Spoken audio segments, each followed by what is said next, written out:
"Can I ask you something?" a young man inquired after learning that I am a physicist. "About quantum mechanics," he added shyly. I was all ready to debate the measurement postulate and the pitfalls of multipartite entanglement, but I was not prepared for the question that followed. "A shaman told me that my grandmother is still alive because of quantum mechanics. She is just not alive here and now. Is this right?" As you can tell, I am still thinking about this. The brief answer is, it's not totally wrong. The long answer will follow in Chapter 1, but before I get to the quantum mechanics of deceased grandmothers, I want to tell you why I'm writing this book. During more than a decade in public outreach, I noticed that physicists are really good at answering questions, but really bad at explaining why anyone should care about their answers. In some research areas, a study's purpose reveals itself, eventually, in a marketable product. But in the foundations of physics, where I do most of my research, the primary product is knowledge. And all too often, my colleagues and I present this knowledge in ways so abstract that no one understands why we looked for it in the first place. Not that this is specific to physics.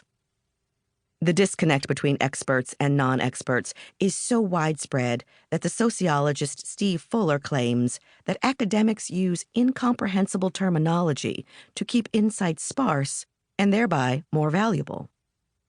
As the American journalist and Pulitzer Prize winner Nicholas Kristof complained, academics encode insights into turgid prose, and as a double protection against public consumption, this gobbledygook is then sometimes hidden in obscure journals.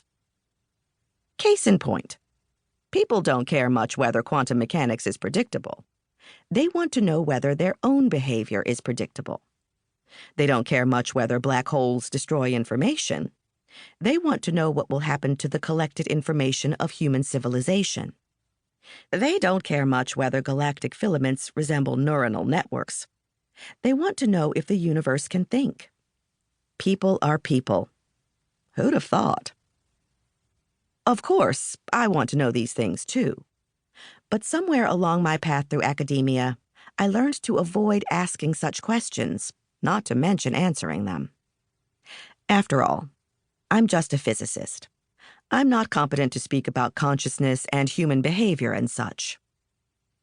Nevertheless, the young man's question drove home to me that physicists do know some things, if not about consciousness itself, then about the physical laws that everything in the universe, including you and I and your grandmother, must respect.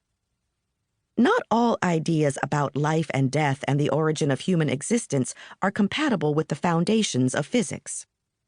That's knowledge we should not hide in obscure journals using incomprehensible prose.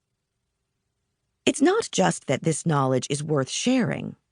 Keeping it to ourselves has consequences.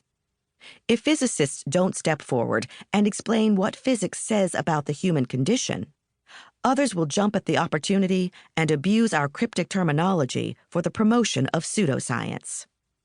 It's not a coincidence that quantum entanglement and vacuum energy are go-to explanations of alternative healers, spiritual media, and snake oil sellers. Unless you have a PhD in physics, it's hard to tell our gobbledygook from any other.